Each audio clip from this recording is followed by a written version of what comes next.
Buonasera a tutti, buonasera a tutti. Grazie per essere venuti questa sera. Allora, questa sera avremo una conferenza di geologia del Quaternario, quindi degli eventi più recenti per quanto riguarda la forma e i movimenti del nostro territorio. Poi il professore ci darà ampie delucidazioni su tutto ciò. Che devo dire? Il professor Carobene è stato professore a Genova dell'Università di Geologia per Scienze Naturali, questo dal 1988, quindi abbiamo una lunga conoscenza, ha già fatto conferenze qua all'Accademia Ligure di Scienze e Lettere, proprio su tematiche che lui approfondisce, però la sua carriera comincia molto prima, subito dopo la laurea del 67, diciamo, in ambito bolognese, e già subito si dedica al quaternario della Sardegna, al quaternario delle aree appenniniche, e poi nel 71 invece nel 71 va a Trieste per occuparsi sempre di quaternario, di coste, delle spiagge. Io ricordo che un suo modello del 1975 ancora adesso viene citato nei libri e a lezione. Io personalmente lo cito, non perché sia un collega, ma perché si va sui libri di testo e lo si trova, alcuni diciamo, modelli morfometrici delle spiagge emerse, sommerse, quindi questo particolare diciamo, attenzione per quanto riguarda sia il quaternario, sia per quanto riguardano i rapporti altimetrici, geometrici delle varie strutture geologiche. Poi invece va all'Università della Calabria dove studia con molto dettaglio gli effetti dei cambiamenti diciamo climatici che nell'arco del quaternario, questi 2.600.000 anni ad oggi, hanno indotto sulle forme della superficie terrestre, e quindi si specializza moltissimo nelle spiagge fossili, che sono quelle che vanno a determinare diciamo, l'interfaccia continente e marino. Qui segue la Calabria, poi in modo particolare è particolarmente sensibile anche ai movimenti tettonici, quindi anche agli spostamenti, gli scostamenti dei dati medi in cui ci si aspetta di trovare determinate formazioni geologiche, determinati depositi sedimentari che dovrebbero assestarsi a una certa quota, ma quella quota non è raggiunta appunto per movimenti tettonici. Ecco, quindi diciamo che in tutto questo ambito ha sviluppato tutto il suo curriculum delle ricerche, quindi sedimentologia, morfologia, tettonica e quant'altro, anche climatologia, perché i riflessi sono molto importanti, e poi tutti i metodi stratigrafici per andare a determinare, ad attribuire diciamo, i vari corpi geologici a determinate età, e questo ci è aiutato dalle datazioni radiometriche, dai rapporti isotopici dell'ossigeno e via dicendo. Non mi dilungo oltre perché altrimenti...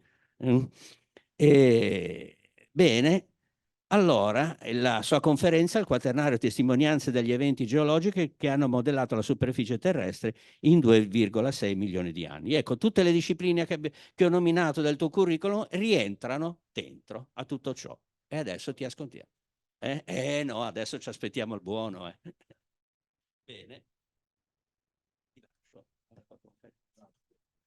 Ringrazio per la presentazione.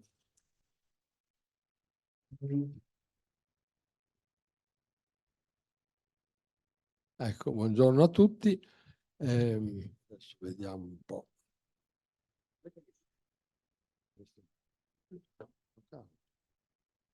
Ecco, comincio questa mia conferenza con la prima diapositiva in ricordo dei miei studenti. ai quali va il mio pensiero e ai quali dedico questa conferenza.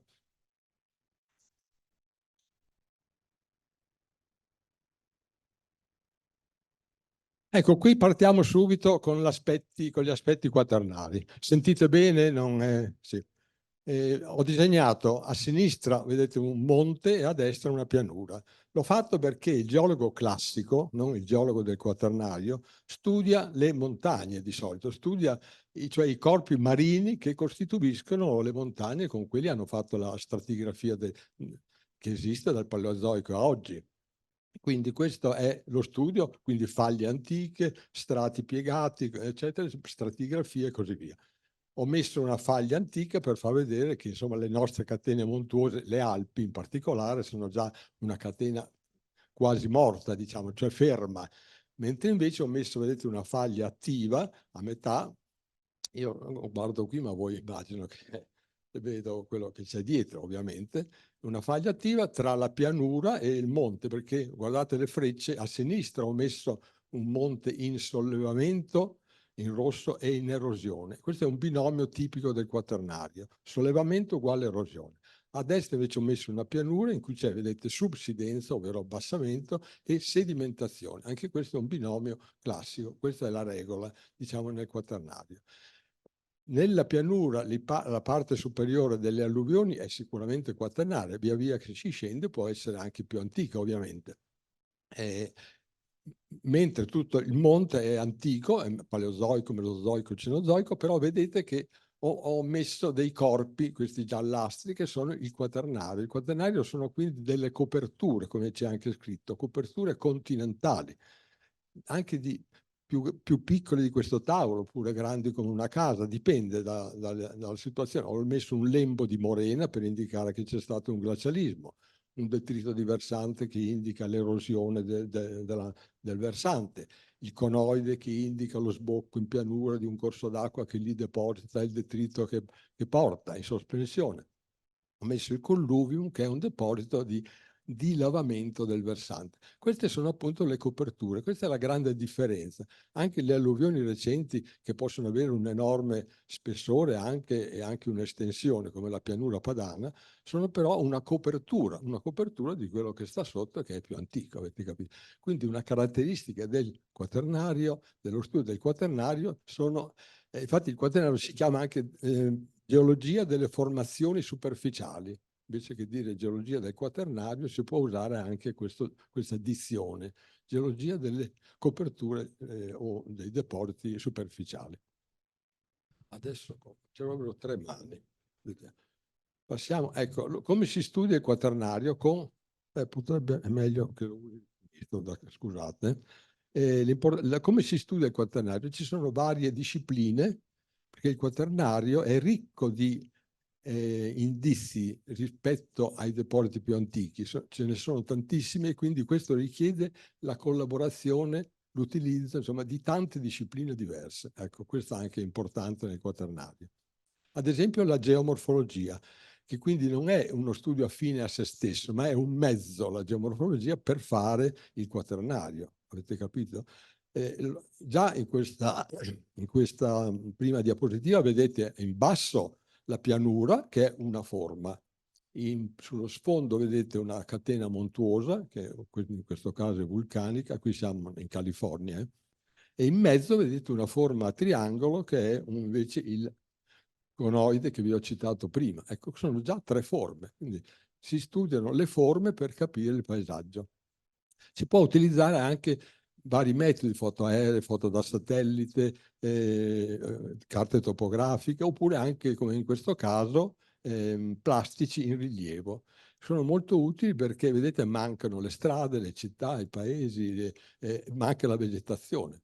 È come se lì avessimo tolto una coperta e vedessimo il terreno nudo, diciamo, sottostante. Quindi vedete che groviglio di forme, però ogni forma, le forme hanno avuto dei processi che le hanno formate, ovviamente, quindi delle cause, degli agenti che hanno agito, e quindi le forme vanno capite. Come mai c'è una forma un po' rettilinea? Mi concentro un po' anche col dito ci arrivo, su questa forma qui che vedete, che è un po' concentrica, un po' strana, quindi perché mi concentro lì perché l'ho studiata, quindi andiamo a vedere che significato ha questa forma concentrica, e eccola qui ingrandita, e vediamo che sono proprio dei corsi d'acqua che formano dei cerchi quasi, separati tra loro da delle selle, e questo è stato interpretato, lo dico brevemente, come un'enorme espansione laterale, cioè un movimento gravitativo di versante, se è la dizione esatta, verso mare. Perché? Perché ritorniamo un attimo indietro. Perché il Beigua e tutto quello che ci sta sotto, tutto quello che c'è tra la costa, voglio dire, e il Beigua, è in sollevamento. È stato e lo è ancora. Mentre invece il Mar Ligure è in abbassamento, tutta la piattaforma continentale si abbassa, quindi questo divario tra una zona che si alza e si abbassa ha dato origine a questa espansione verso mare di una parte della costa. Questo è già un primo, vedete, esempio. Vediamone un altro. Questo qui sembra banale, è i vulcanetti di fango di Nirano, non so se li avete mai visti, però si passa, vedete, da una morfologia grande come quella che vi ho fatto vedere a morfologie anche così piccole, ma anche queste sono indicative. Perché? Perché questi vulcanetti si formano per una risalita di fango da pieghe profonde che si sono rotte e fanno fuoriuscire gas, idrocarburi, metano, acqua salata, eccetera. Questa risale, si arricchisce di fango e forma questi vulcanetti. Ecco qui vedete il cratere, ribolle, ma è roba fredda, non è calda. Poi direte, ma che importanza può avere questo? Ha una grande importanza, perché la rottura di queste pieghe profonde, qui siamo vicino a Modena, non so se qui si capiva. No, non si capiva, allora lo devo dire, sì. Siamo vicini a Modena, quindi siamo praticamente al fronte dell'Appennino. Ecco, questo era importante dirlo. Questi vulcanetti quindi sono una testimonianza della tettonica attiva al fronte dell'Appennino. Ecco, perché sono proprio lì al margine tra Appennino e pianura.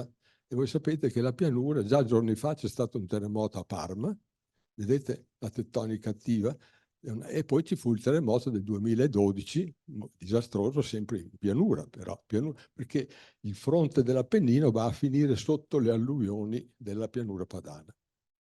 Questi vulcanetti si ritrovano fino in Sicilia, al fronte sempre dell'Appennino, che è attivo.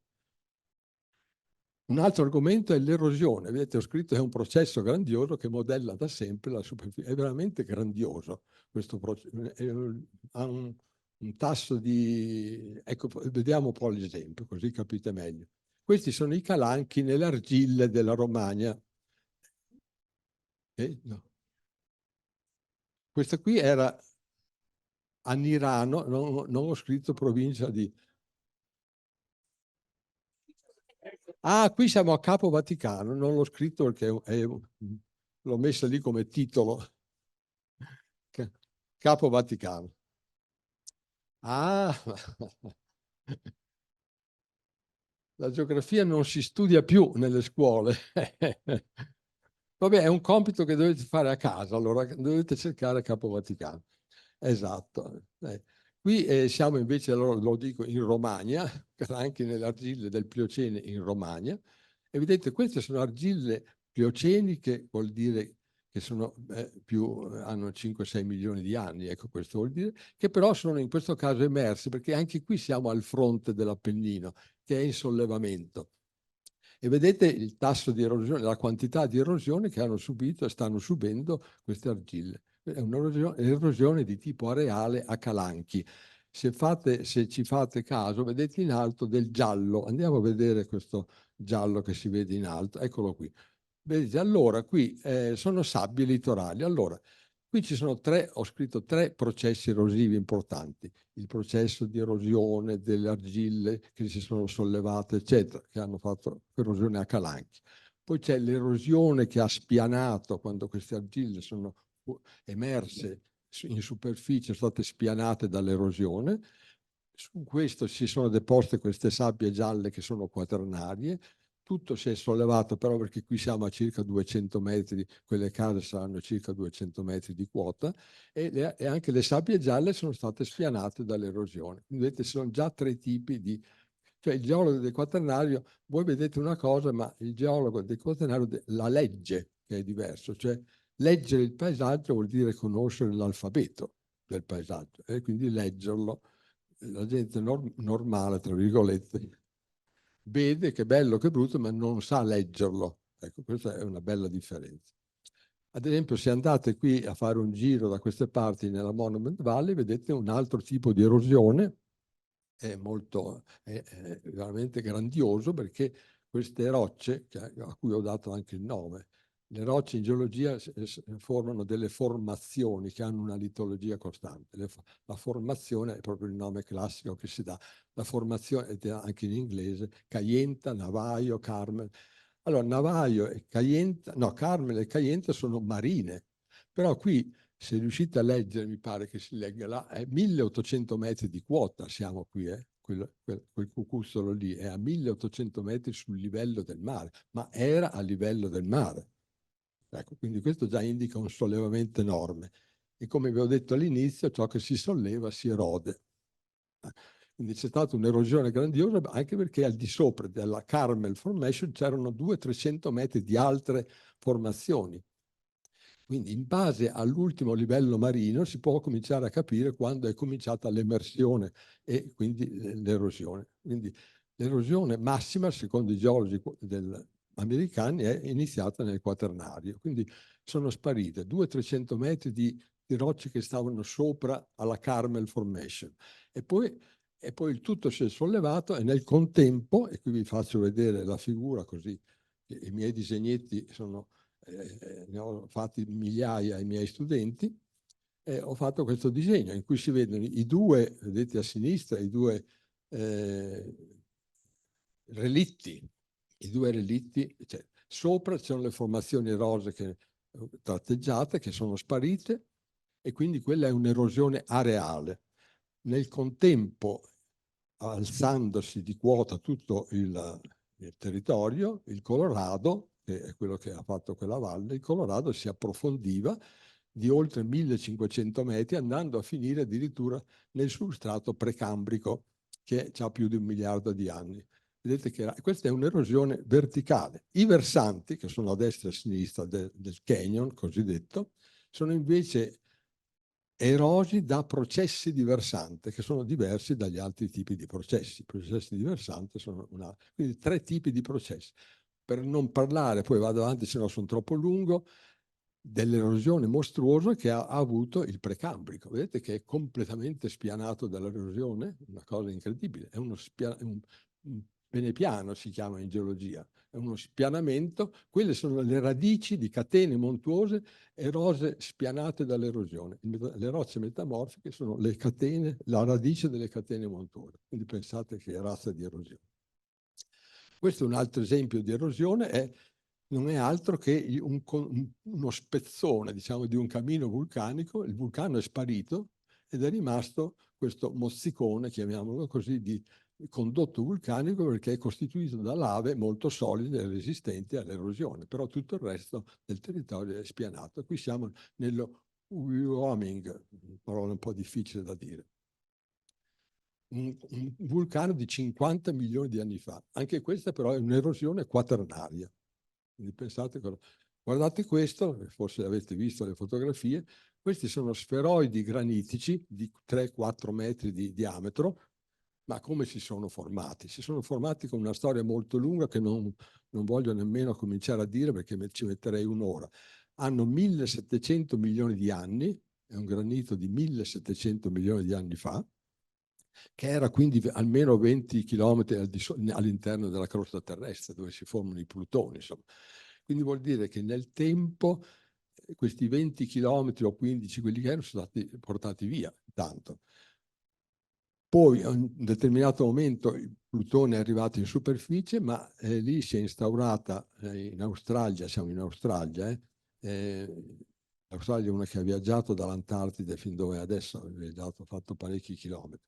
si è formata una foresta pluviale, si è formato quindi come in Amazzonia un paleosuolo molto potente che ha aggredito il granito distruggendolo. Questi qui sono relitti della distruzione del granito, sono relitti rimasti, poi il paleosuolo nel Quaternario è stato spazzato via dall'erosione e quindi sono rimasti questi relitti che erano all'interno del paleosuolo. Quindi vedete, è una storia molto complicata. Un altro tipo di fenomeno che avviene sulla superficie che contribuisce quindi a modellare la superficie terrestre è il karsismo. Il karsismo aggredisce soprattutto i calcari. I calcari con l'acqua piovana, l'acqua dei fiumi e il contributo della CO2 attaccano il carbonato di calcio, danno origine a ioni calcio e a ioni bicarbonato HCO3. Questi se ne vanno via con l'acqua dei fiumi, dei torrenti, vanno al mare. In mare però questi ioni si riuniscono a formare altri nuovi calcari, oppure i gusci degli organismi. Nel caso specifico, ecco, vediamo un esempio. Qui siamo sul Monte Baldo, che conoscete a nord di Verona, il Monte Baldo. Oggi con la geografia faccio dei salti un po' di qua e un po' di là, avete già notato. Qui siamo su Monte Baldo, dove portavo spesso i miei studenti e vedete come si presenta cariato, per così dire, il calcare. Quindi l'acqua ricca di calcio e di bicarbonato di calcio e di bicarbonato ovviamente si è infiltrata in parte nel terreno e in parte è stata portata via.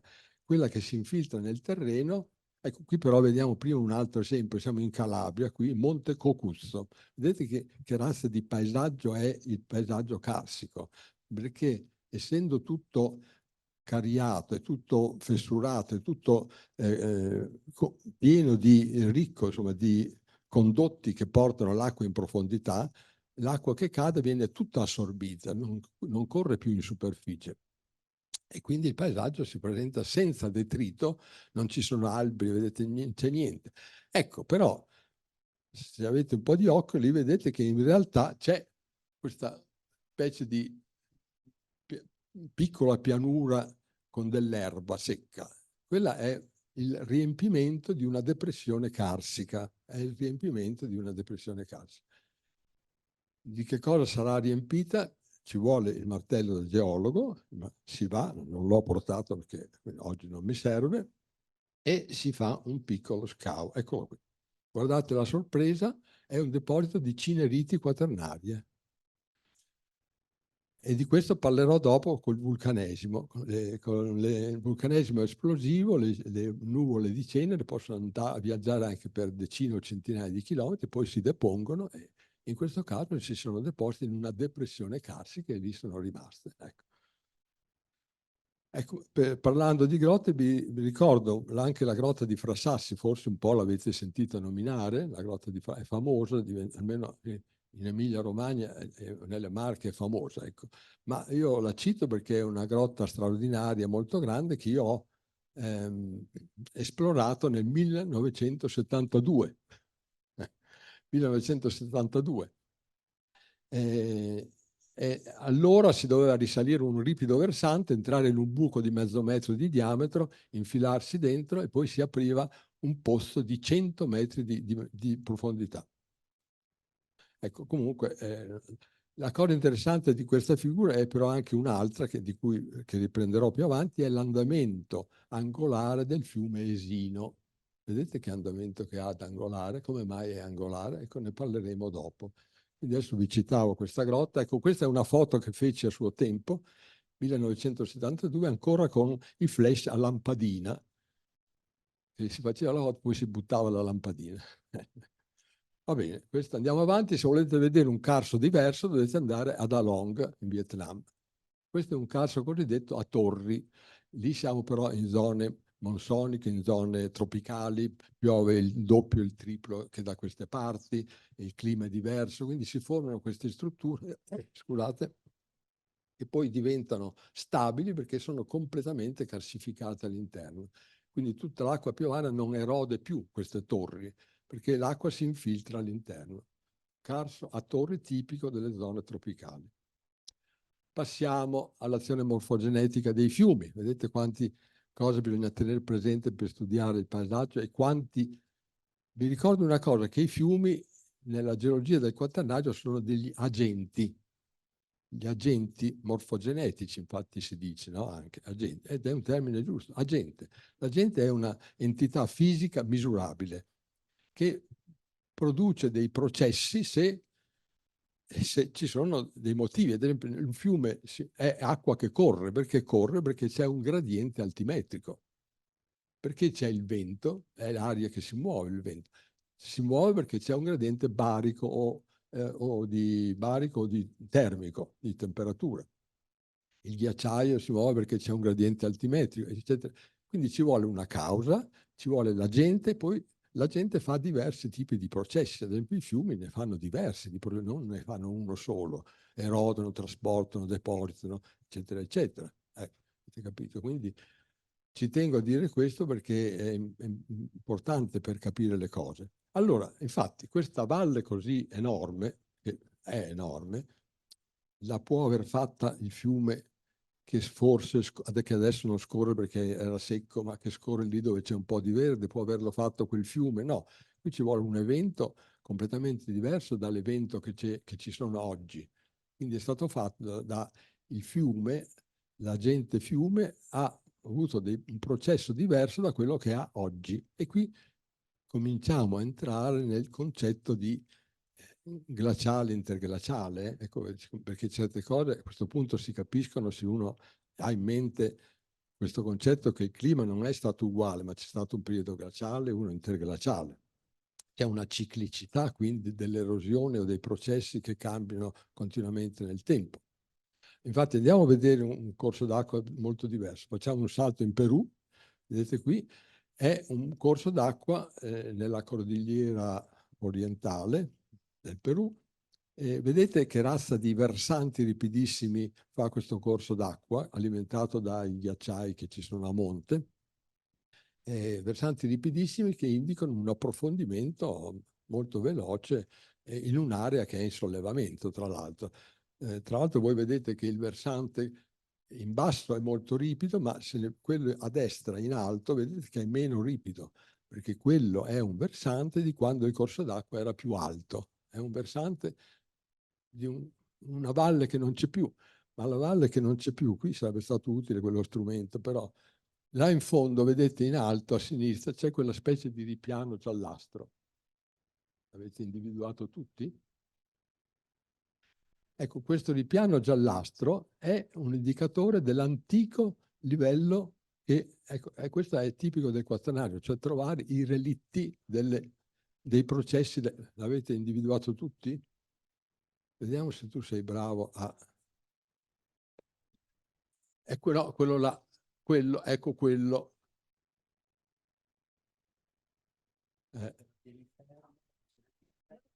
Sì, va bene, d'accordo, grazie, grazie, grazie. Allora, se uno è curioso, esatto, esatto, è circa 400 metri più alto. Io sono andato a vedere, ovviamente, non è facile camminare in Perù a 3000 metri di quota, però insomma, se uno è curioso ci va. Anzi, ho fatto anche il disegno, vedete, quel lembo là è effettivamente un livello uguale a quello in basso, ma è stato ovviamente troncato dall'erosione, dall'approfondimento del corso d'acqua, è rimasto un relitto dell'antica piana alluvionale o fondovalle, insomma, come volete chiamarlo. Quindi è un terrazzo, si può anche chiamare, è un relitto di un terrazzo fluviale. Vedete a 2000-2400, 400 metri più alto. Questo indica che cosa è successo nel quaternario, è una cosa incredibile. Allora andiamo avanti, vediamo un po'. Andiamo a vederlo proprio, questo conglomerato. Eccolo qui. Vedete? Indica proprio un trasporto violento di un corso d'acqua con una portata gigantesca. Cioè, questo lembo di terrazzo di alveo, quindi, che è rimasto appiccicato lì al versante. Lì si viaggiava anche con i cavalli e con i muli. Ecco, questo è invece un disegnetto un po' didattico che mostra questo che ho detto adesso. Vedete a destra, vedete un corso d'acqua che incide verticalmente, che non deposita. Mentre evidentemente c'è stato un momento in cui il corso d'acqua invece tagliava orizzontalmente e depositava. Sono due condizioni completamente diverse. Una è di approfondimento verticale e di incisione, di erosione. L'altro invece era di erosione orizzontale e deposizione. Anche qui, ecco, viene fuori il concetto della ciclicità. Cioè, sono due momenti diversi della storia del Quaternario in cui lo stesso corso d'acqua aveva due funzioni diverse, faceva processi diversi.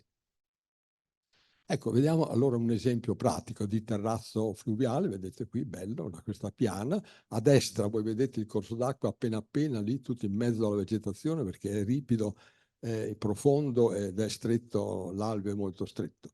Quindi vedete la differenza tra come è oggi il corso d'acqua a destra e come è stato invece a sinistra quando ha creato invece questa piana. Cioè, a sinistra poi vedete l'antico versante del corso d'acqua quando correva, insomma, a quell'altezza lì. Ma da dove ho fatto la foto? Se guardate in basso, ho fatto la foto da una superficie suborizzontale, anche quella molto degradata perché è più antica, è un altro terrazzo fluviale più alto.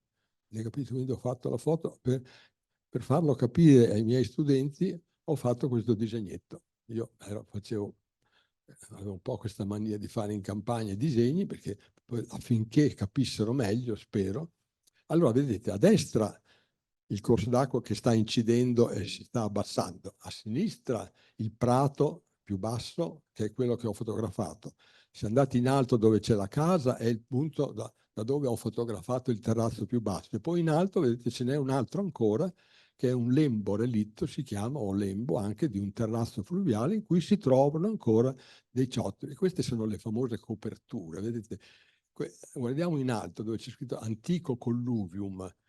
È una piccola copertura quaternaria che copre che cosa? Copre il substrato a serpentiniti che invece è mesozoico. Quindi fa parte della catena montuosa. Quindi ecco perché si chiama appunto geologia delle formazioni superficiali. Sono cose che poggiano su un substrato più antico. Questa è un'evidenza, direi, clamorosa della ciclicità che è legata sicuramente ai periodi glaciali e interglaciali.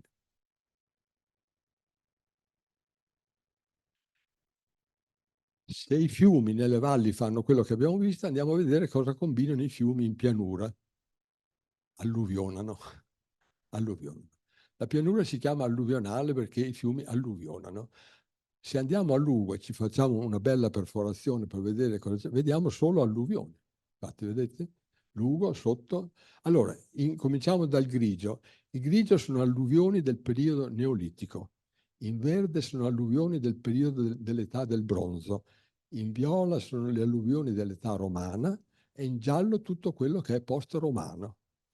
Il post-romano è quasi 5 metri, sotto lo scritto sono 4,7 per l'esattezza, 1900 anni, sono 2 millimetri e mezzo all'anno di crescita, sono quasi 5 metri di alluvione, insomma. Ecco. L'anno scorso la città di Lugo era inondata da quasi 1 metro d'acqua. Quindi non c'è da meravigliarsi, però quando in meno di 2000 anni si sono formati 5 metri di alluvione. E tutto è alluvione anche sotto. I fiumi cosa fanno ancora? Accrescono la pianura anche verso mare, non la crescono solo in altezza ma anche verso mare. Nel periodo olocenico, quando il mare ha raggiunto l'attuale livello, i corsi d'acqua hanno cominciato a depositare subito, lì appena arrivavano al mare, depositavano e formavano dei cordoni litorali cosiddetti.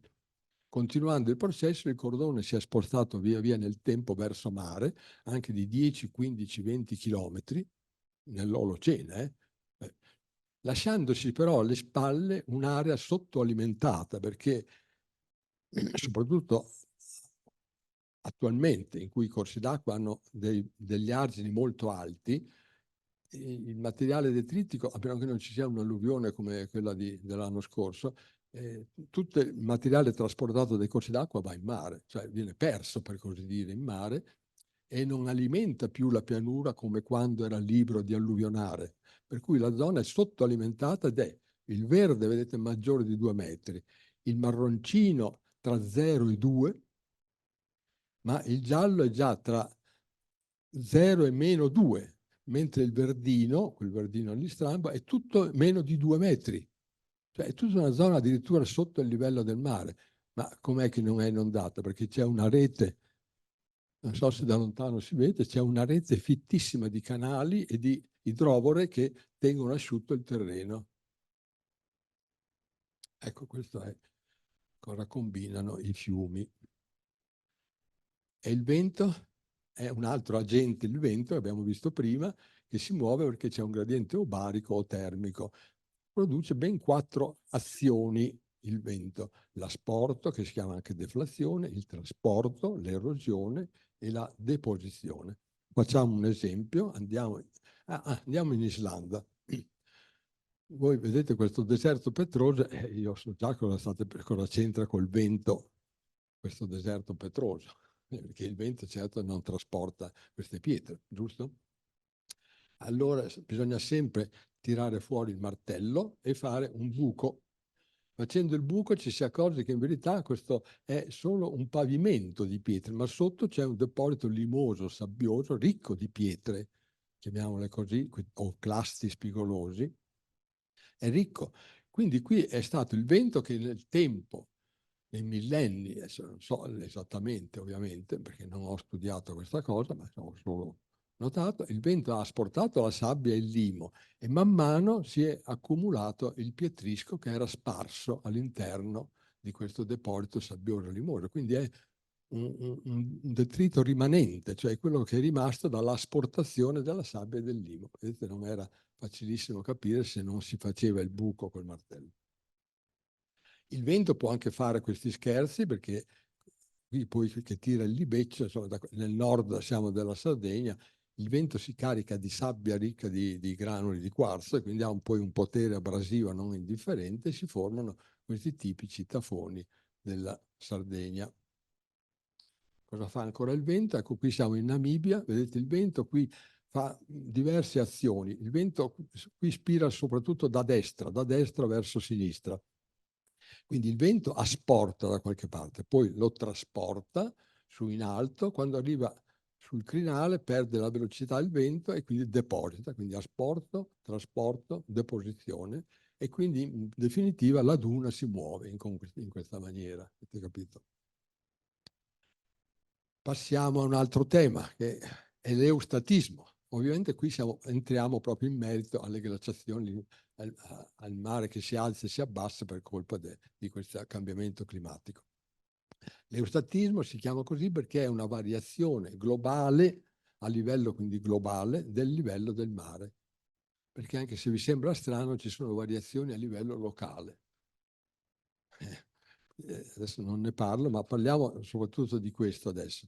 E è un argomento che, vedete, viene ripreso anche ormai dai giornali. Questa qui è la cronaca di Genova proprio, dove si vede che il mareografo di Genova, guardate a destra, l'innalzamento un po' così oscillante del livello, però si è alzato di 20 centimetri in 133 anni, quindi più di 1 millimetro all'anno, sì, perché sennò sarebbero 113 centimetri, quindi quasi 1,5 millimetri all'anno. Questo è un dato che viene fuori quasi da tutte le parti, insomma, questo valore che è destinato a continuare se, insomma, vabbè, questo è un altro argomento.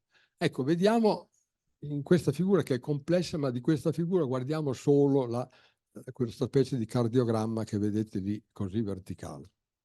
Guardiamo solo quella.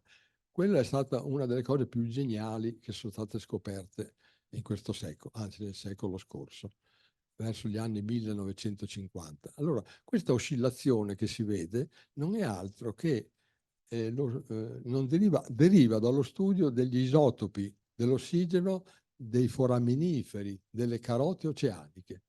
La scienza è fatta così, si mette a studiare cose che uno non studierebbe mai, cioè si fanno le carote, poi si studia la litologia, fango, argilla, nei fondali oceanici però è ricco il fondale anche di microrganismi, dello scheletro di microrganismi, i foraminiferi in generale, di atomee, ma quelli a guscio carbonatico sono foraminiferi che quindi si trovano ormai intrappolati all'interno del fango oceanico.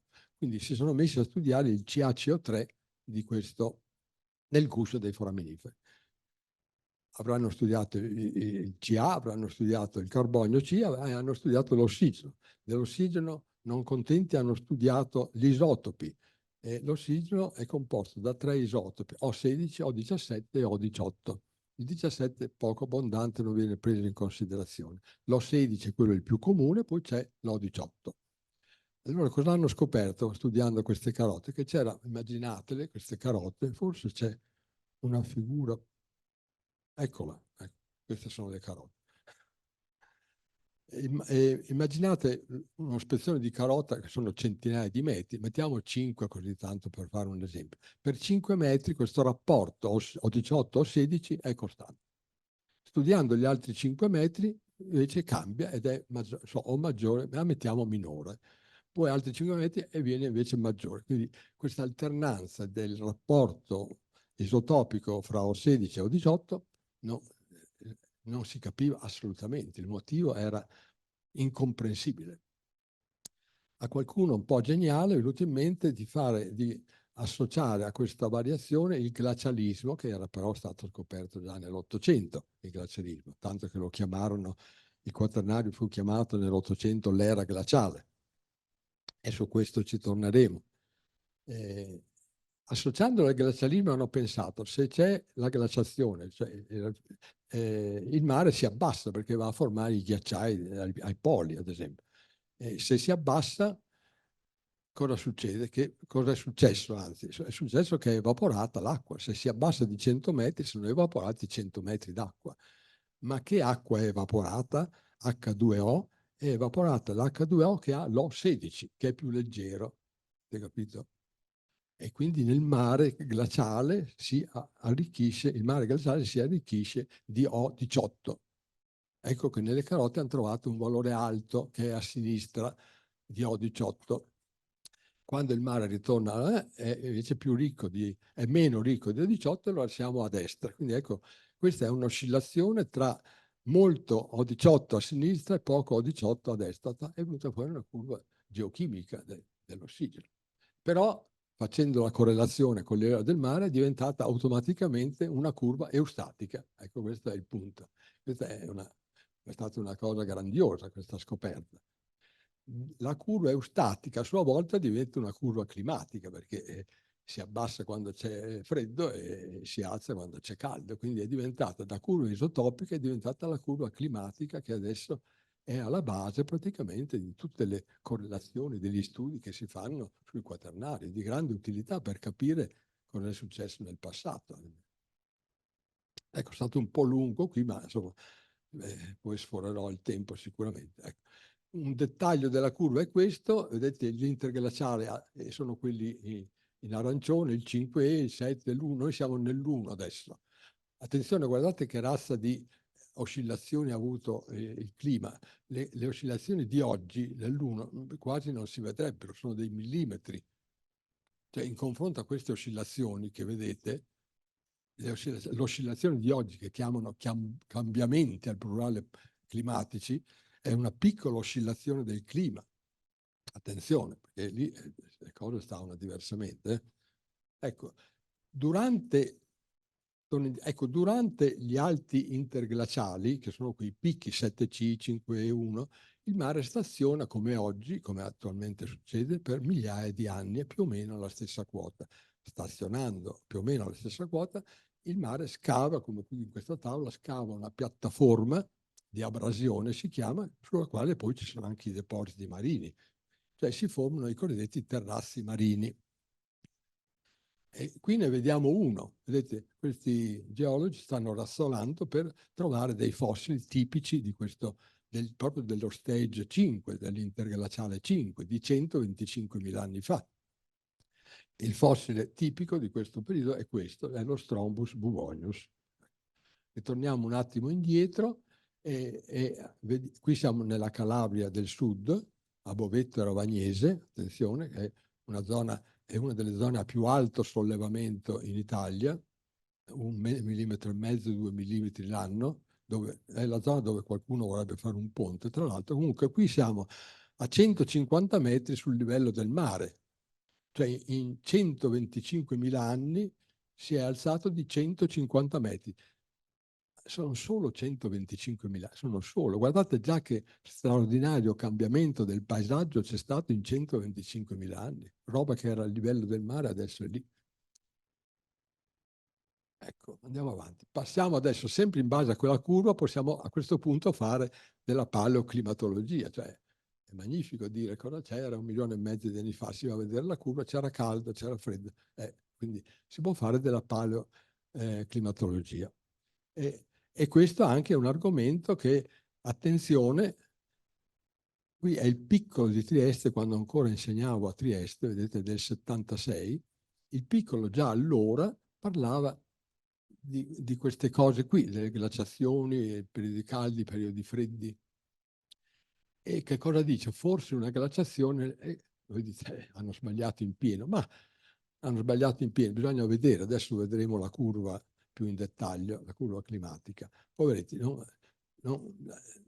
anch'io ai miei studenti, devo dire, a suo tempo dicevo, guardate che questo interglaciale c'è già da 10.000 anni, guardate che fra poco in senso geologico, si va verso una glaciazione, quindi più o meno hanno detto la stessa cosa. Però in rosso, qui, c'è scritto, adesso lo leggo da qua, dice, assorbendo una parte delle radiazioni infrarosse, la Terra, l'anidride carbonica può esercitare un effetto serra, già allora si diceva, che farebbe aumentare la temperatura e lo scioglimento dei ghiacciai e il sollevamento del livello dei mari, cioè esattamente quello che sta succedendo. Quindi già nel 76 dicevano quello, ma queste cose erano già state studiate 10 anni prima, soprattutto dalle case petrolifere, che si erano accorte che bruciando gli idrocarburi veniva emesso CO2. Ovviamente sono stati un po' zitti, ho l'impressione, però queste cose si sapevano già negli anni 60. Questo tanto per dire. Andiamo avanti, guardiamo ecco un dettaglio della curva, perché questa è fatta con le carote di ghiaccio, no? Che sono più dettagliate di quelle delle oceaniche. E qui vedete il massimo glaciale circa 20.000 anni fa, vedete che il mare è risalito velocemente, sì, però velocemente ma anche con delle oscillazioni molto grandi e circa 8.000 anni fa, vedete, è arrivato al suo piccola, 8.200 anni, c'è stato un brusco raffreddamento e poi dopo c'è quello che viene chiamato l'optimum climatico olocenico. Vedete che questo andamento però è pieno di queste piccole curvette ed è oggi stiamo dentro a una di quelle che sono ben diverse comunque dalle oscillazioni che vedete a destra. Sono delle piccole oscillazioni della temperatura che hanno prodotto ad esempio il caldo medievale, il caldo romano, il caldo miceneo e la piccola età glaciale tra il 1450 e il 1850, la piccola era glaciale che viene chiamata a volte, in cui c'era molto freddo.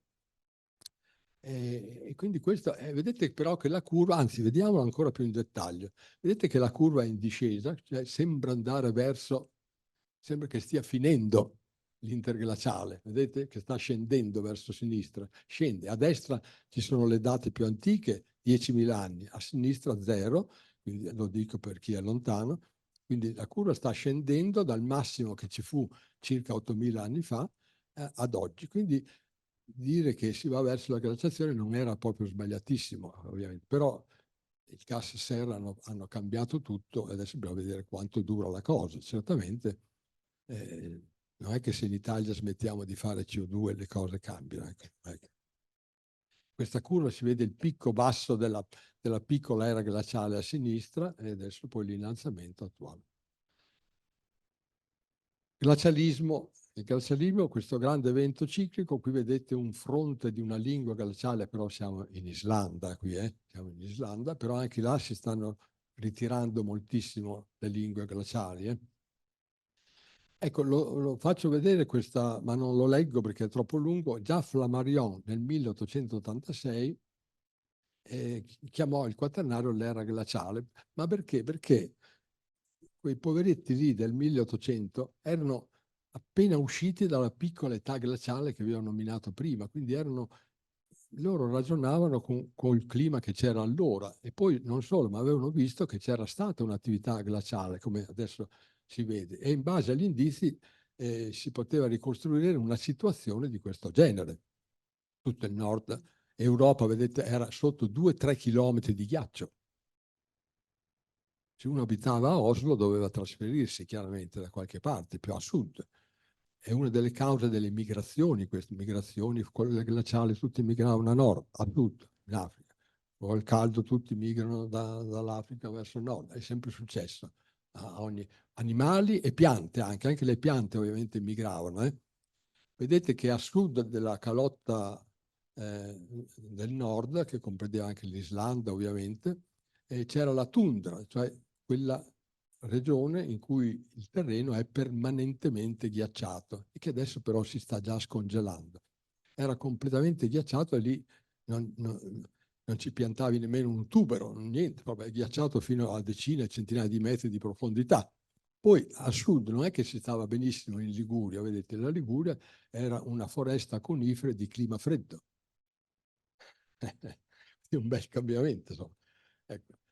Ecco, questi sono i relitti che già videro nell'Ottocento i geologi, che oltre che aver visto e provato sulle proprie pelle la piccola era glaciale, ne vedevano che ce n'era stata una ben più grande, cioè una glaciazione ben più grande di quella che loro stavano vivendo.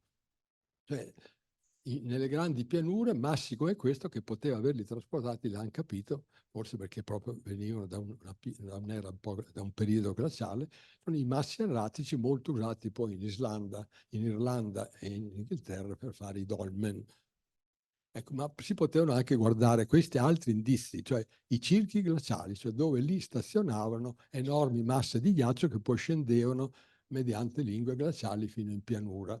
Qui siamo in Val d'Aosta, quindi scendevano e hanno creato l'anfiteatro di Ivrea, è un enorme anfiteatro della Dora Baltea, mi pare, che ha formato questo enorme anfiteatro morenico. Altri indizi, ecco, altri indizi ovviamente sono queste valli glaciali. Qui ritorniamo in Perù. Ecco, noi stavamo salendo lì verso il circo glaciale, appunto, che era a 4.200 metri, e vedete che anche lì però oggi non c'è più la lingua glaciale, è sparita. Siamo a 3.800 metri eppure non c'è più un filo di ghiaccio. Ecco. C'è rimasta la forma che però ci dice che lì passava una lingua glaciale. Questa è una pittura fatta nel 1655 nel pieno della piccola età glaciale, e vedete che questo paesaggio dove laghi, fiumi, persino la laguna di Venezia si ghiacciava, insomma è stato lo spunto per fare quadretti un po' nuovi, inediti, eccetera. A questo punto io avrei finito. No, ho finito i processi esogeni.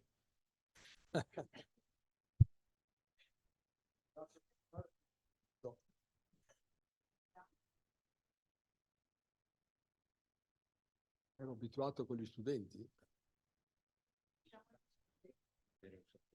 Ecco, approfitto.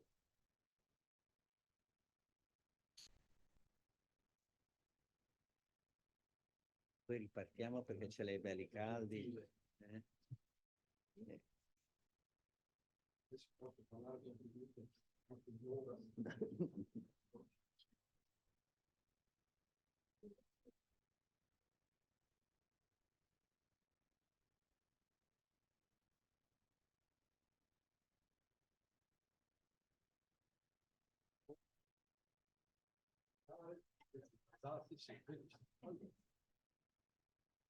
Parliamo adesso dei processi sarò un po' breve qui, insomma cercherò di essere breve, però citiamoli almeno: la subsidenza, ovvero l'abbassamento, insomma, soprattutto delle pianure, l'isostasia, questo è già un termine un po' più difficile, neotettonica è la tettonica quaternaria, la sismicità che è legata alla neotettonica e il vulcanesimo che è indipendente in parte dalla tettonica.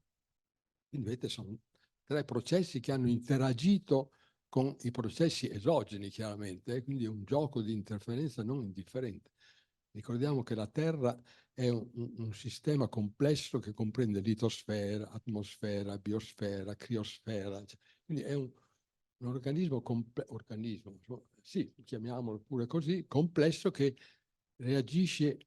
Infatti come mai ci sono il caldo, poi c'è il freddo, poi c'è, perché se c'è troppo freddo poi diventa caldo, cioè cerca di equilibrare nel tempo la temperatura che in effetti poi ha fatto vivere gli organismi dal Paleozoico fino ad oggi, quindi vuol dire che insomma tutto sommato è stata brava la Terra a comportarsi, anche se quel caldo che abbiamo visto all'inizio ha avuto il suo massimo 100 milioni di anni fa, non l'ho detto forse prima, quella curva che partiva da 64 milioni dall'inizio e scendeva, in verità risaliva fino a 100 milioni di anni fa quando ci fu il massimo del caldo e poi ridiscese e poi è stata varia.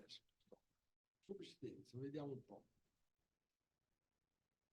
Ecco, la subsidenza tranquillamente la possiamo vedere in questo carotaggio fatto da Alfonsine, siamo in Romagna anche qui.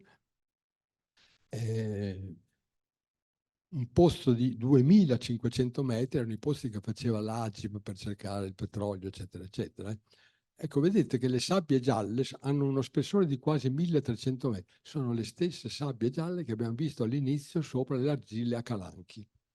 Là era in sollevamento e vi ho detto in erosione. Qui abbassamento, guardate, sedimentazione, ecco il binomio che io vi ho citato all'inizio. Quindi là pochi metri, qua 1300 metri. Anche qui poggiano sulle stesse argille che si chiamano infatti argille del Santerno, eravamo anche prima nella valle del Santerno, eccetera, eccetera, poi si va nel Miocene e così via. Questo è, quindi non sto neanche a dilungarmi. Ecco, vediamo il valore medio, questo è importante.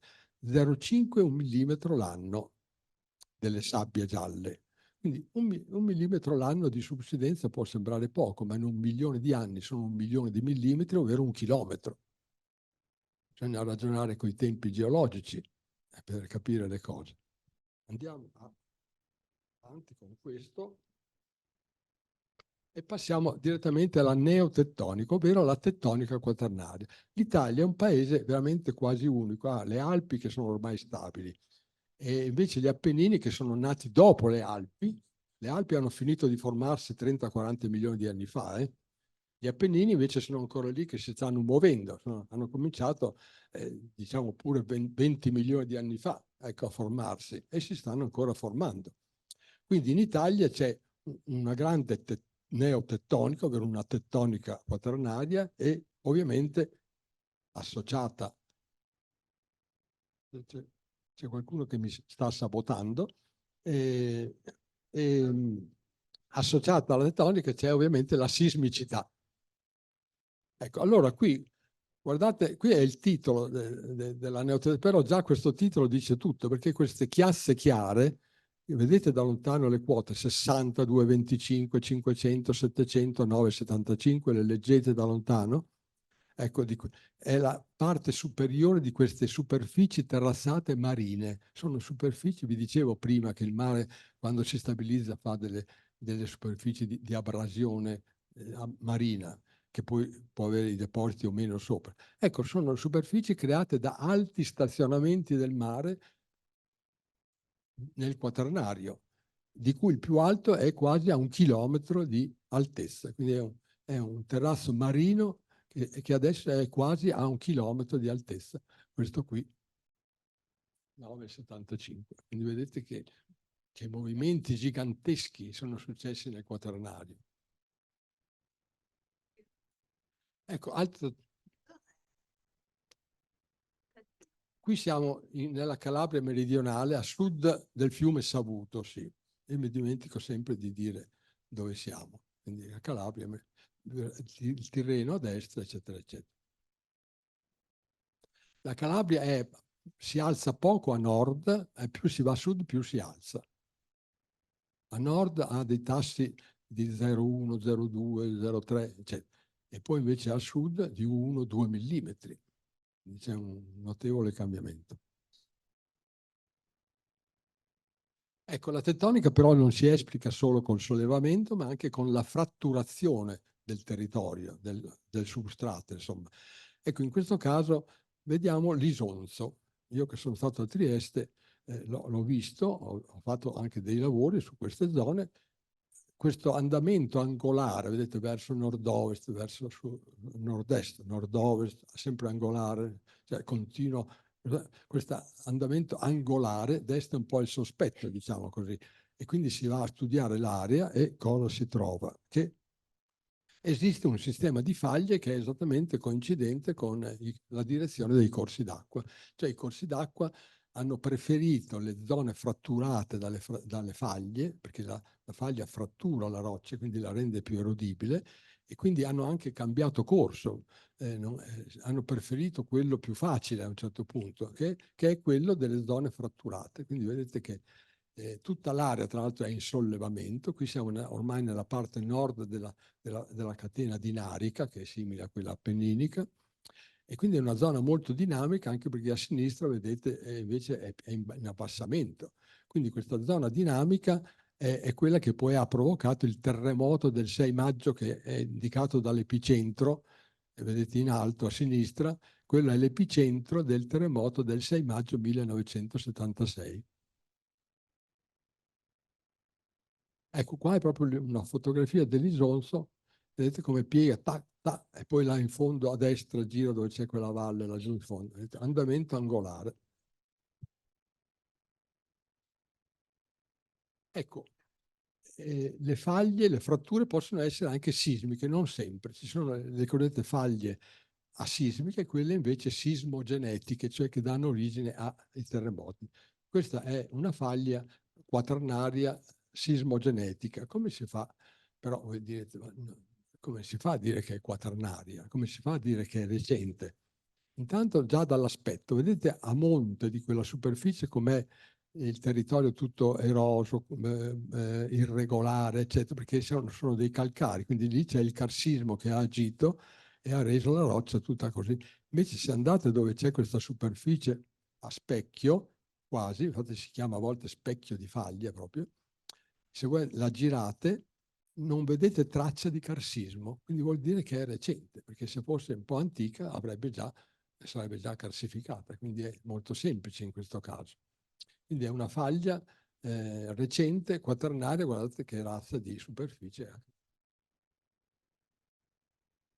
Ecco, parlando di terremoti, ritorno al terremoto che citavo prima del Friuli, ma per dirvi semplicemente, fu alle 9 di sera, noi eravamo a tavola e qui l'abbiamo sentito molto bene.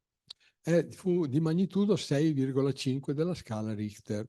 La storia delle scale un po' la sapete perché se ne parla sempre.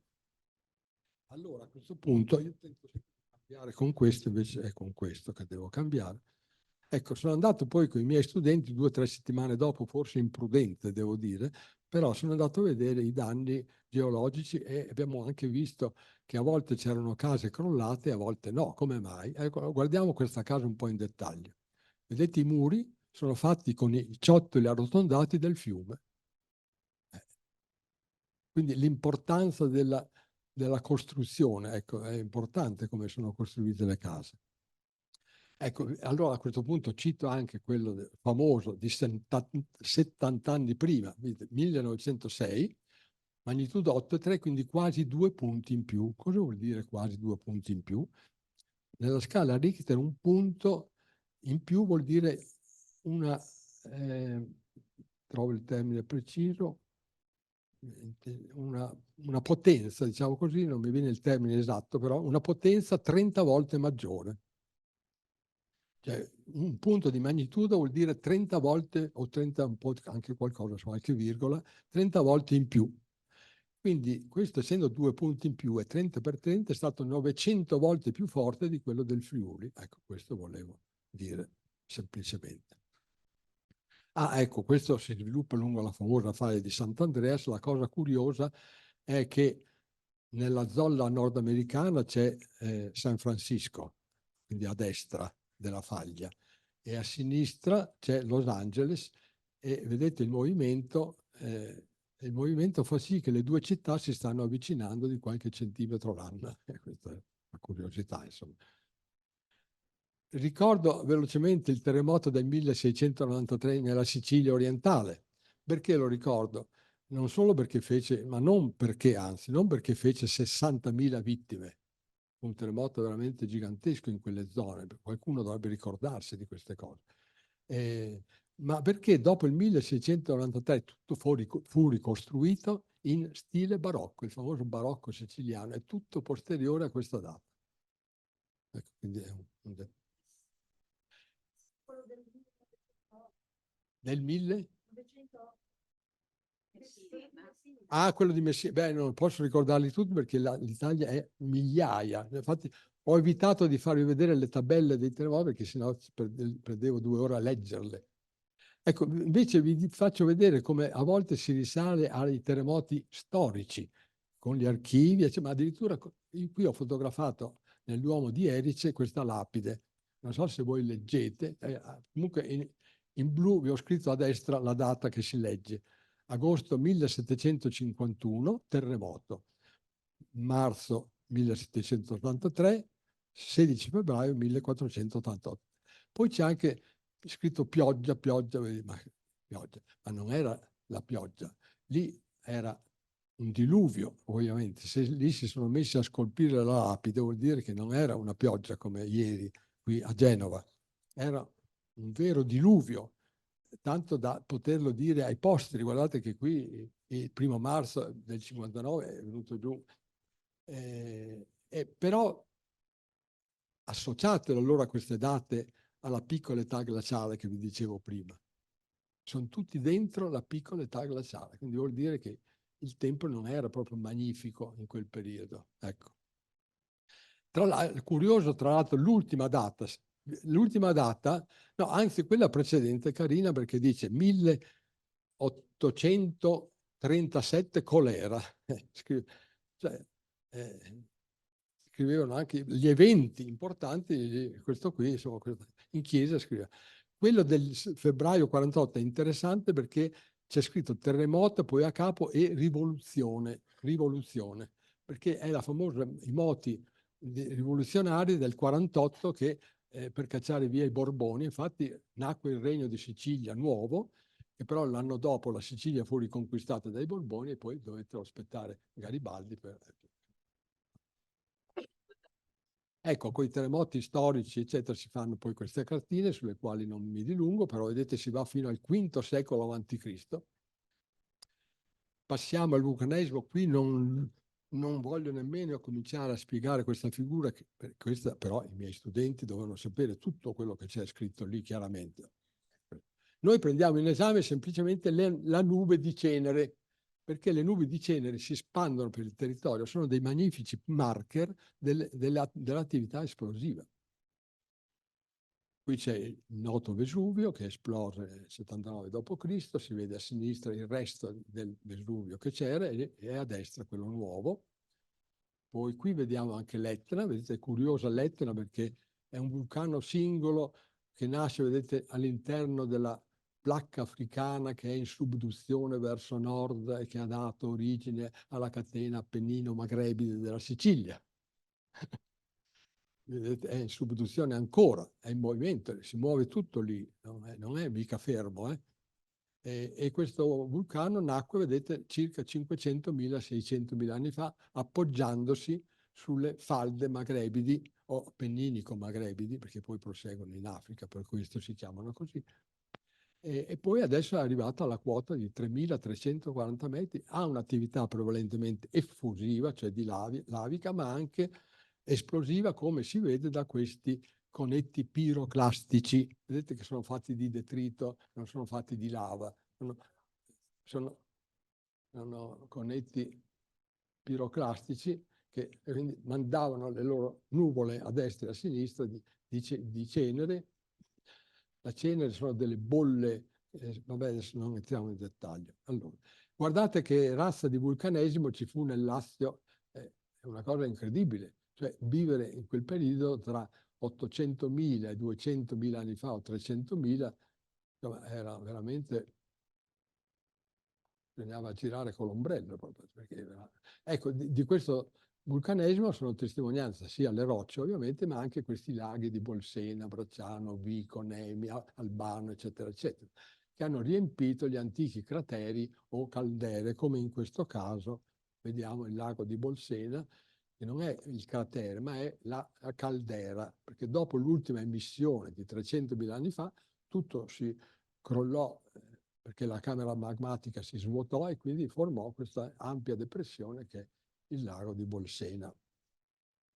Se uno viaggia per il Lazio vede benissimo il vulcanesimo. Guardate qui in basso, vedete gli strati di tufo, di cineriti, anche di roba un po' magmatica, solida, più resistente, più o meno resistente. Insomma, è tutto questo materiale fu usato anche per costruire le città, cioè Civita di Bagnoregio è tutta costruita con il tufo.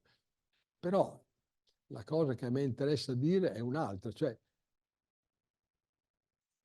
questi strati che voi vedete qui, non è che quando furono messi in posto i tufi cioè era continuo, era una cosa continua. Quindi vedete, nel giro di 200-300 mila anni c'è stata un'erosione, qui c'è una valle enorme adesso a destra di questa Civita di Bagnoregio, che è stata fatta negli ultimi 200-300 mila anni, cioè dopo che si sono stati deposti i tufi.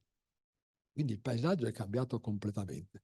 Adesso Civita è abitato da pochissime persone perché è diventata pericolante.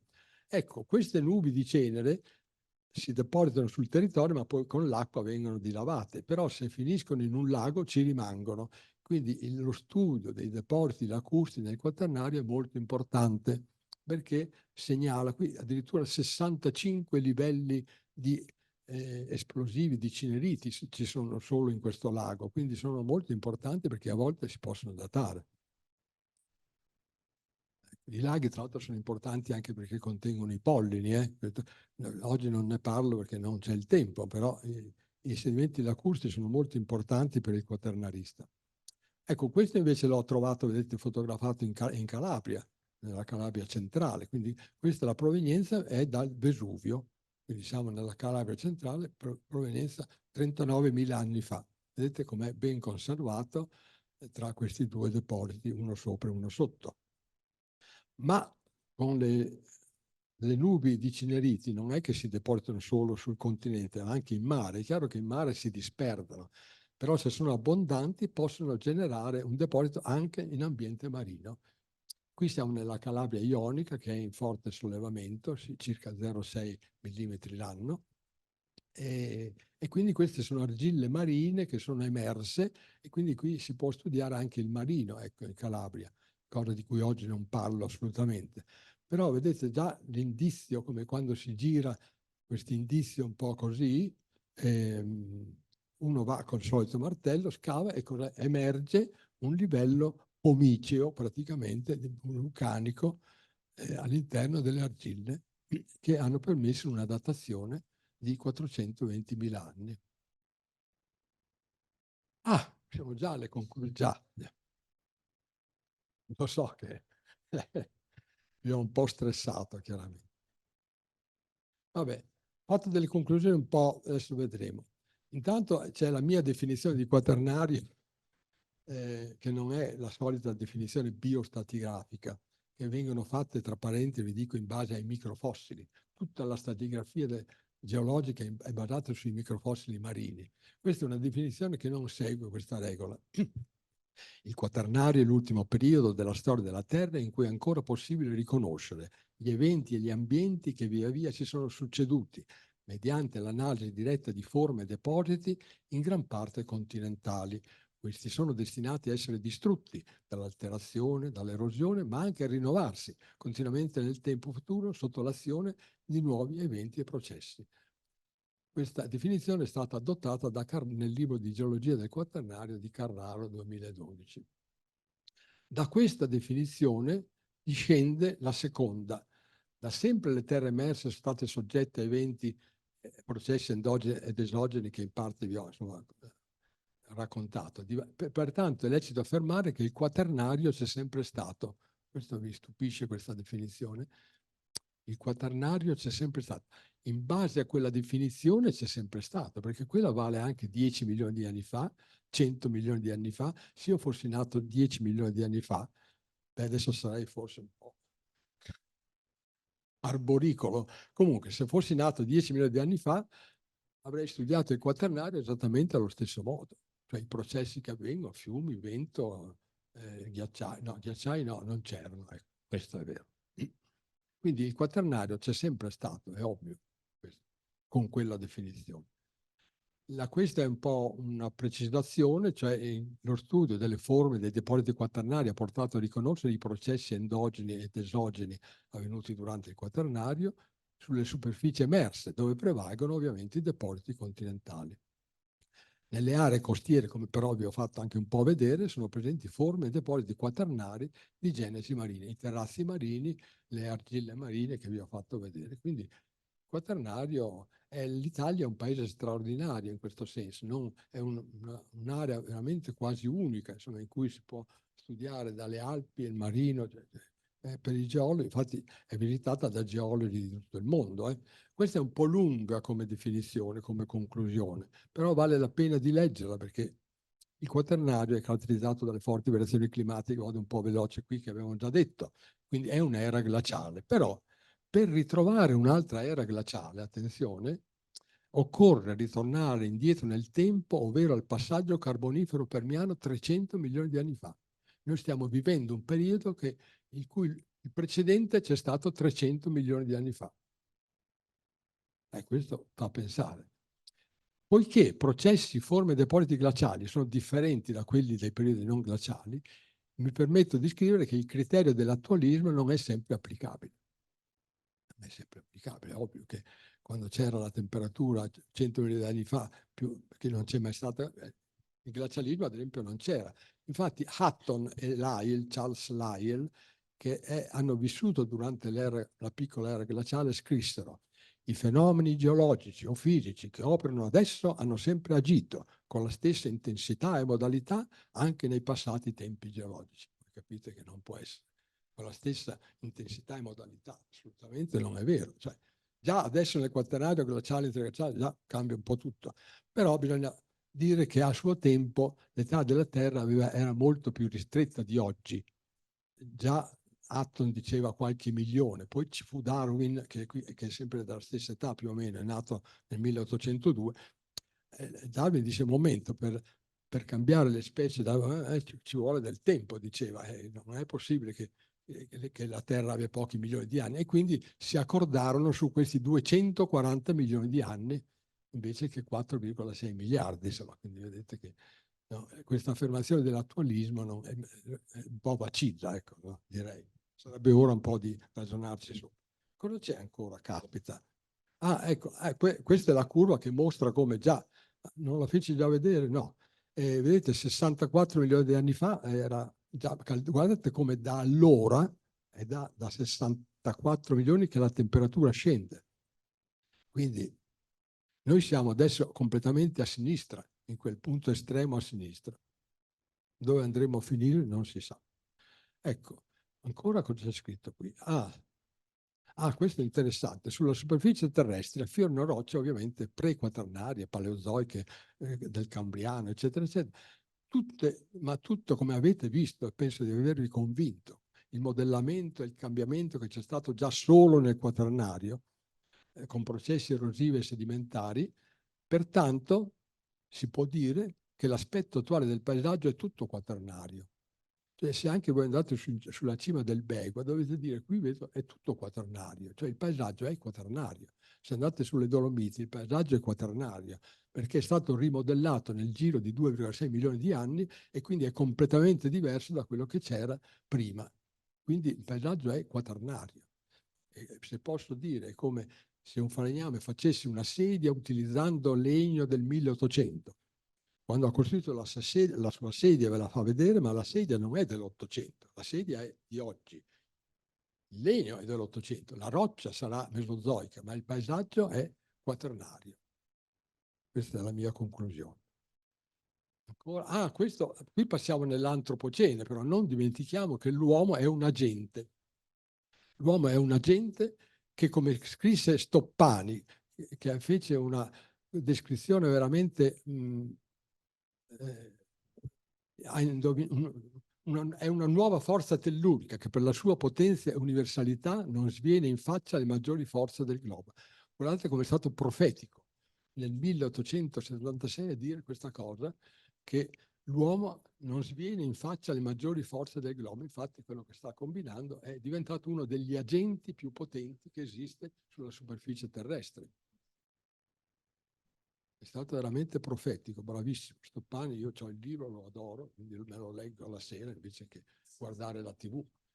Allora, basta, qui non scrivo i processi antropici perché diventa troppo lungo, però qui ho finito veramente.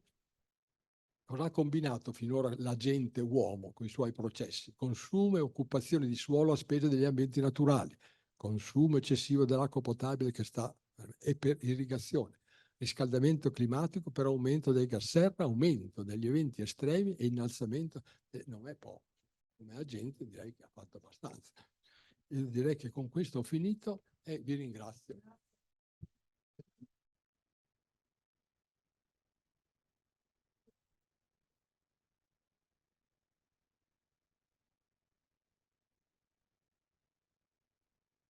Allora,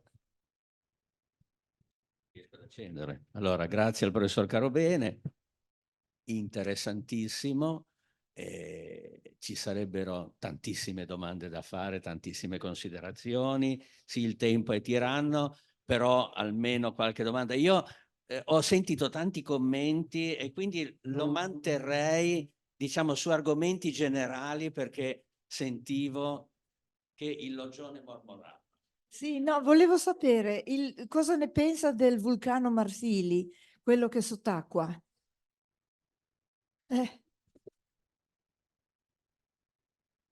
Dunque, il vulcano Marsili, come gli altri che sono lì nel Tirreno, sott'acqua, che non si vedono, ma ci sono, anche sono alti, eccetera, possono, secondo me, continuare ad agire perché il Tirreno è un mare molto recente. Si è aperto quando si formavano gli Appennini, quindi è un mare recente che ha una crosta molto sottile e quindi è questa che dà origine al vulcanesimo. Quindi è un'area piuttosto particolare e instabile, ecco, quindi potrebbero continuare ad agire, ecco, secondo me. Però finora non hanno dato, almeno a memoria d'uomo, grandi problemi. Io volevo sapere come si fa a datare in maniera così precisa 300, 400, questa datazione così complessa. Questo è e così appunto un altro precisa. campo di studio del quaternario proprio, cioè mentre con la scala biostratigrafica all'inizio fu fatta una datazione relativa, questo viene prima, forse viene dopo, poi ci furono delle datazioni assolute, uranio, torio, eccetera, quindi che hanno stati dei paletti che hanno fatto diventare la scala biostratigrafica una realtà, insomma, con delle date precise.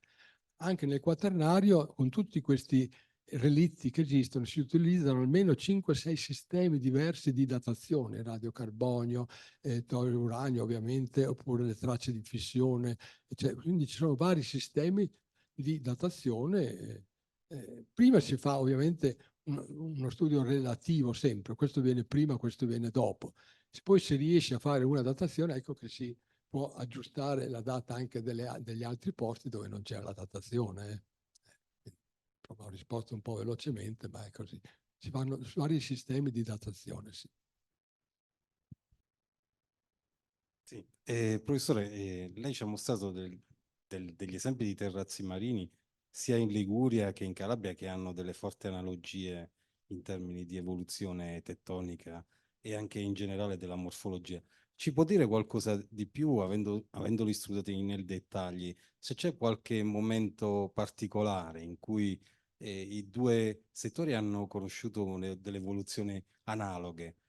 Ci mostrava qualche esempio di fluttuazioni glaciostatiche che forse, non so, potevano essere degli spunti, immagino. Sì, questa parte, come vi dicevo, della geologia del quaternario marino non c'è stato il tempo di farlo, ovviamente.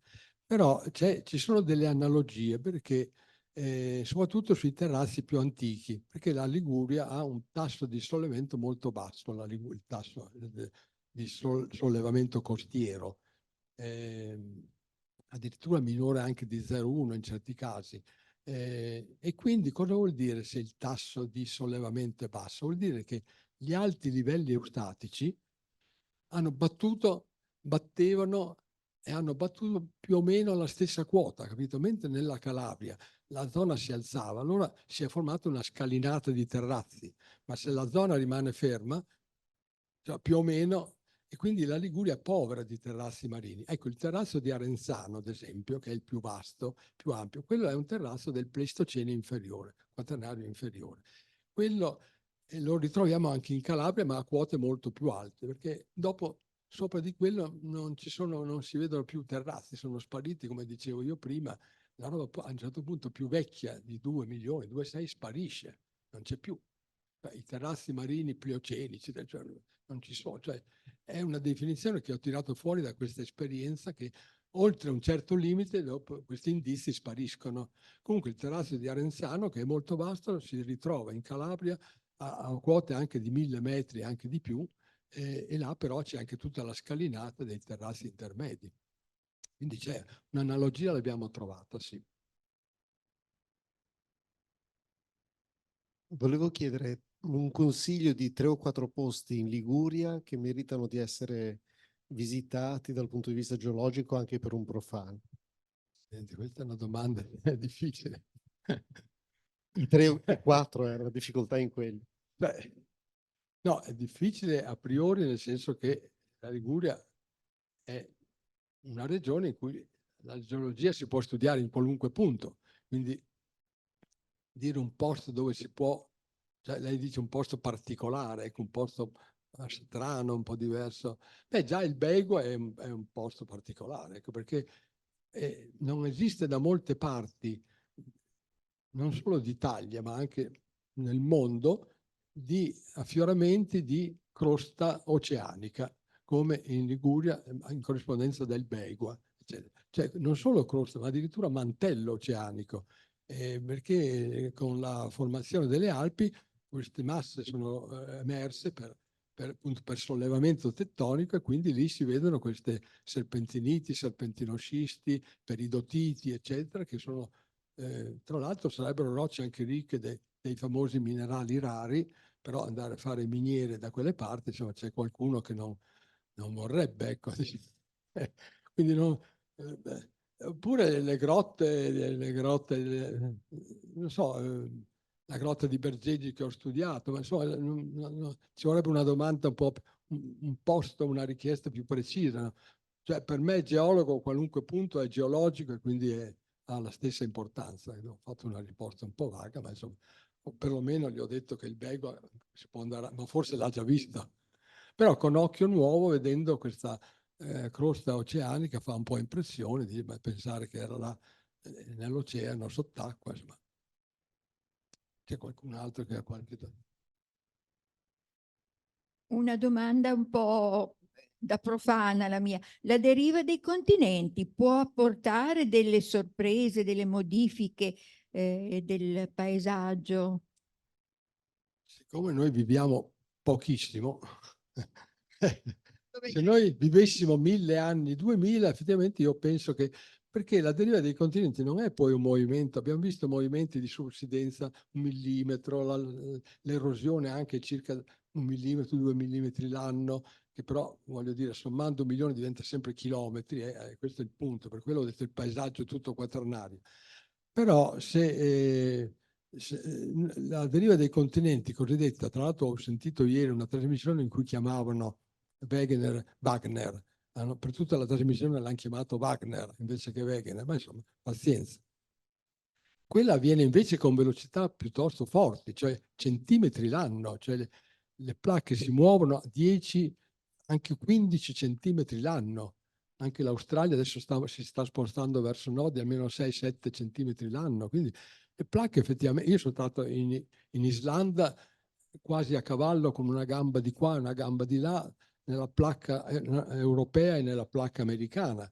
Lì sono movimenti veramente notevoli, sono anche riconoscibili addirittura. Adesso utilizzano per queste cose anche i satelliti, mettono dei ricevitori e quindi con i satelliti misurano esattamente i movimenti delle placche, proprio al millimetro, anzi al decimo di millimetro. Si fanno addirittura questi studi da satellite per la subsidenza della pianura padana. Ci sono tanti punti e vedono di quanto si abbassa o si alza, eccetera. Si abbassa, no, si alza. Quindi la domanda era giusta, però ci vogliono tempi lunghi per dire che avremo delle conseguenze visibili noi. Assolutamente no.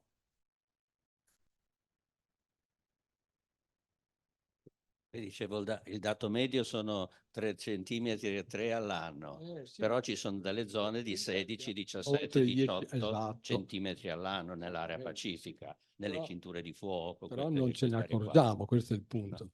Sì, ma e sono anche visibili, diciamo, dal punto di vista più recente. Se pensiamo che circa nel 1100 la linea di rive in Toscana era dove adesso c'è l'aeroporto di Pisa, tanto per intenderci. Ecco, quindi la costa merito della piccola età glaciale, che ha permesso con piogge, ti ricordi che la tua lapide, che ha permesso la progradazione costiera, appunto perché i fiumi hanno sovralluvionato e quindi hanno Sì, permesso l'avanzamento aggiungiamo che il costiero. pericolo oggi effettivamente è l'innalzamento del livello marino, perché il corso d'acqua si collega al livello del mare. Se il mare si alza, l'alluvionamento della pianura padana in particolare è ancora più possibile, cioè più facile che avvenga. Più si alza, più è facile che alluvioni. Sì, sicuramente. Ricordo che la subsidenza in pianura è stata anche effetto dell'uomo, agente uomo che ha fatto i prelievi di acqua da sempre. In pianura c'erano migliaia di pozzi per l'acqua, ma poi fecero i pompaggi per estrarre l'acqua ricca di metano. La pianura si è abbassata di metri in corrispondenza di queste estrazioni di acque metanifere, di metri. Un danno incalcolabile perché adesso rimane bassa. Usano le bonifiche per togliere l'acqua, ma se c'è un basso rimane bassa la pianura, non è che diventa alta togliendo l'acqua. Beh, E comunque quindi un po' di buon umore lo dobbiamo lasciare per la fine. Allora, mettiamo parliamo di vino. Allora, durante l'optimum climatico romano, la vite si coltivava in Inghilterra e così via. Poi la piccola età glaciale ha depresso la tua cartina con i ghiacci che si avvicinavano sempre di più, ha depresso l'area in cui si potesse coltivare l'uva e la restrinse praticamente l'Italia, la Francia e così via. E fu la fortuna dei nostri vignaioli. E adesso sì, adesso sta ritornando. Oppure gli abeti della Vial di Fiemme. Perché gli Stradivari suonano così bene? Perché hanno questo suono particolarmente grave e praticamente potente? E perché gli anelli di crescita degli alberi erano molto più ristretti, il legno più denso e suonava in questo modo particolare. Adesso non ce lo possiamo permettere. E via. Queste sono curiosità. c'è un campo del quaternario che è la dendrocronologia anche. Cioè contare gli anelli degli alberi, vedere lo spessore, si ricavano. Va bene. E in conclusione il ponte di Messina.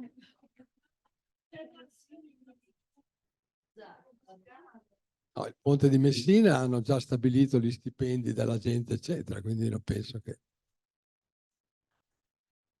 Forse aumenteranno le tasse, questo è sicuro. Questa è l'unica cosa sicura. Per fare il ponte ci vogliono decine di miliardi, io penso, e quindi le tasse aumenteranno. È una struttura elastica, effettivamente, è sicuramente elastica, quindi se le hanno fatte in Giappone può darsi. Il problema è un altro, se vale la spesa, ecco, questo è il punto. Sì, certo. Quindi il ponte, gli ingegneri il ponte lo fanno, però vedete il Vajont si può fare, però le sorprese ci possono sempre essere. Guardate lì, non l'ho messo a caso per ultimo, la frana del Vajont. Hanno fatto la diga più bella del mondo, più alta, era la più alta al mondo, che è ancora integra, però il lago non c'è più perché è venuta giù una frana.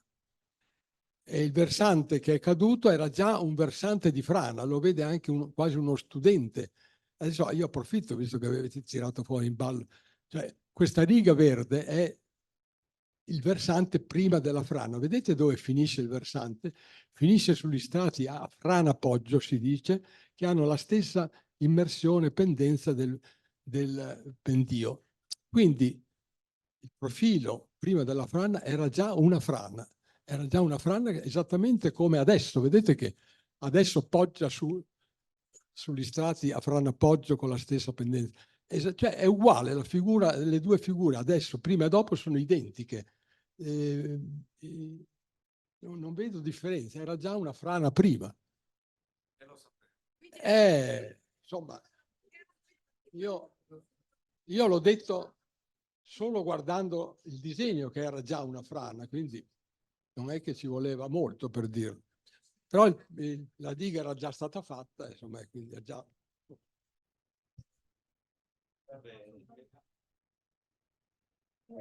Ringraziamo il professor Ringrazio.